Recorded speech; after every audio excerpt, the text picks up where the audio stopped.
एक समय की बात है। 5 मेंढक एक साथ किसी जंगल से जा रहे थे। चलते चलते उन मेंढकों में से 3 मेंढक एक बड़े से गड्ढे में गिर जाते हैं। 5 में से 3 मेंढक गड्ढे में गिर गए तो ऊपर 2 बचे। अब गड्ढे में गिरने के बाद वो तीनों मेंढक ऊपर चढ़ने की बहुत कोशिश करते हैं, लेकिन वो गड्ढा बहुत बड़ा था।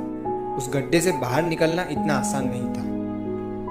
अब गड्ढे के ऊपर जो 2 मेंढक बचे हुए थे, वो गड्ढे के अंदर देखकर उन तीनों मेंढकों से कहते हैं कि अब तुम तीनों इस गड्ढे से कभी बाहर नहीं निकल सकते हो।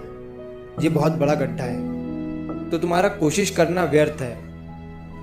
ये सुनने के बाद उन तीनों मेंढकों में से एक मेंढक को लगता है कि ये सही बोल रहे हैं। ये गड्ढा बहुत बड़ा है और अब हम इसमें से कभी नहीं निकल सकते हैं। तो वो मेंढक थोड़ी कोशिश करने के बाद हार मान लेता है और उसी गड्ढे में एक जगह आराम से जाकर बैठ जाता है। अब बाकी जो 2 मेंढक थे वो अभी भी ऊपर चढ़ने की कोशिश कर रहे थे।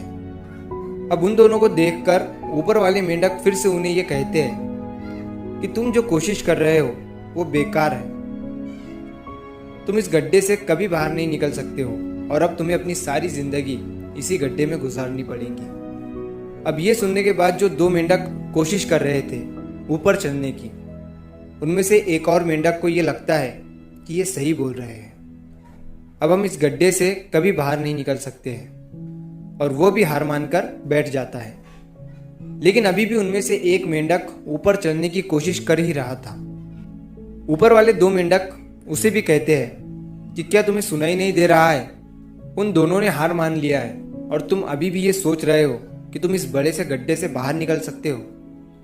वो ऊपर वाले दोनों मेंढक उसे बोलते रहे, लेकिन उनकी बातों का उस मेंढक पर कोई असर नहीं हुआ और वो मेंढक कोशिश करता रहा और कोशिश करते करते वो उस गड्ढे से बाहर निकल गया।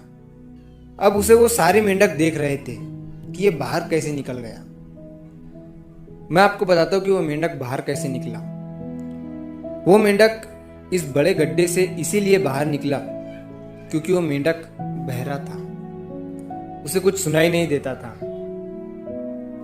तो इस कहानी से हमें ये सीख मिलती है कि जब हम जिंदगी में कुछ अच्छा करते हैं तो बहुत लोग आते हैं हमें रोकने के लिए, तरह तरह की बातें करते हैं। लेकिन अगर आपको अपने काम में कामयाबी हासिल करनी है तो बहरे बन जाओ। उनकी बातों का अपने ऊपर कोई असर ही मत होने दो, क्योंकि सबसे बड़ा रोग क्या कहेंगे लोग। लोग तब भी कहते हैं